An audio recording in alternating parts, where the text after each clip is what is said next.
At 70, I thought I had it all figured out. I walked every day, ate decently, slept enough, had my annual checkups.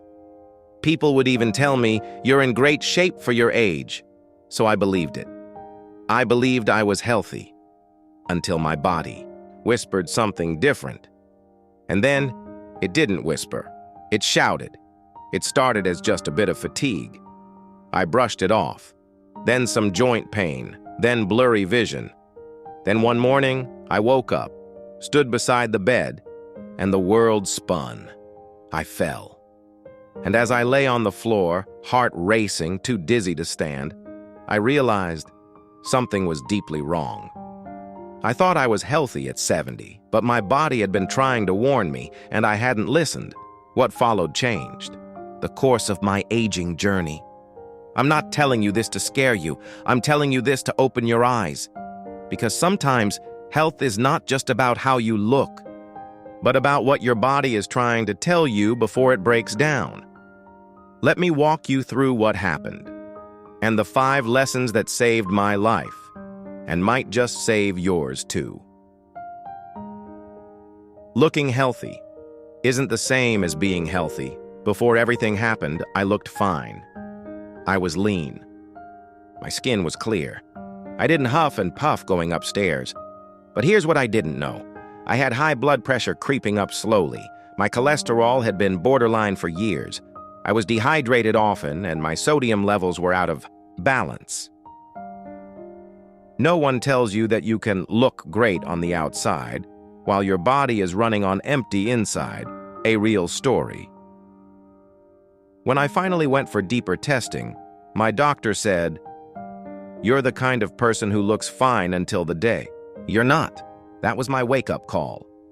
Now, I check beyond appearances.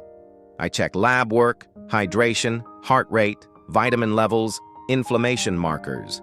Why this freed me? It shifted me from guessing I was healthy to actually knowing what my body needed. Subtle.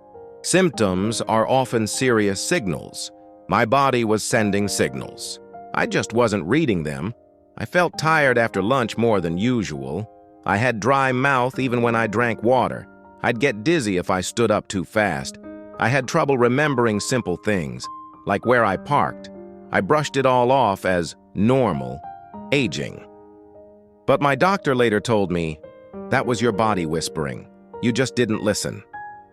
I started journaling my health daily, a few lines in the morning and night. It helped me notice patterns and realize which symptoms were out of place. Why this freed me? I stopped blaming my age for everything.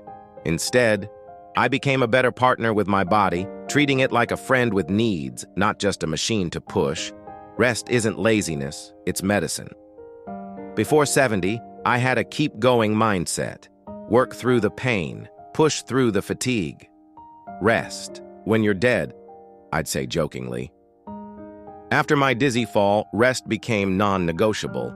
I learned that my adrenal system was taxed. I was running on stress hormones. My sleep wasn't deep and my body wasn't healing overnight like it used to. So I made a new rule: real rest every day. I took naps, meditated, sat outside in silence, listened to music without doing anything else. My friend June started sleeping, with lavender oil on her pillow and added 30-minute slow walks daily. In 3 months, her blood pressure dropped 15 points. Sometimes the simplest rest becomes your body's strongest healer. Why this freed me? I learned to stop chasing productivity and start prioritizing restoration. Movement isn't optional, but it must be gentle. I used to think exercise had to be intense to count. Jogging, weights, getting sweaty. But at 70, those same routines started hurting me more than helping me. My joints ached. I pulled a muscle trying to do a sit-up. Then my physical therapist told me something that changed everything. Movement heals, but it must respect your age. So I traded intensity for consistency. I started Tai Chi. I stretched with soft music.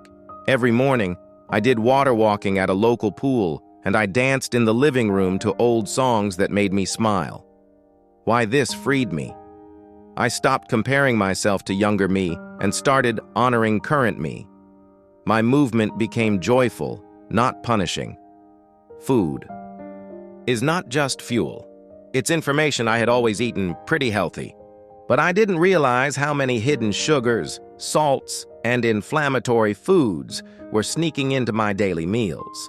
After working with a dietitian, I discovered my favorite breakfast cereal had more sugar than Adinuts. My light salad dressing was loaded with chemicals. My evening tea had herbs that raised my blood pressure. I simplified everything. I moved to whole foods, vegetables, fruits, lean proteins, and healthy fats. I drank more water. I reduced processed foods to almost zero. And within a few weeks, my energy returned, my dizziness disappeared, and my clarity came back. Why this freed me? I realized I didn't need a diet. I needed awareness. I thought I was healthy at 70, and in many ways, I was. But I had overlooked the quiet signs. I had ignored the whispers, and I had underestimated the wisdom of my own body. Now I listen more. I check in daily, not just at doctor appointments. I honor rest. I embrace movement. I eat with love, and I give thanks for every heartbeat, every clear day, every second chance. Let me ask you, have you ever brushed off a symptom and later realized it was serious? What's one area of your health you could listen to more closely? If your body could speak to you right now, what would it say? Tell me in the comments. Let's make this a space where we learn from each other and grow stronger together. And if this video helped open your eyes a little, please like it, share it with someone you love, and subscribe for more stories like this one. Aging is not about decline. It is about attention, wisdom, and grace. Your body is the most honest friend you have. When it speaks, listen. Take care of yourself. You deserve to feel well every single day.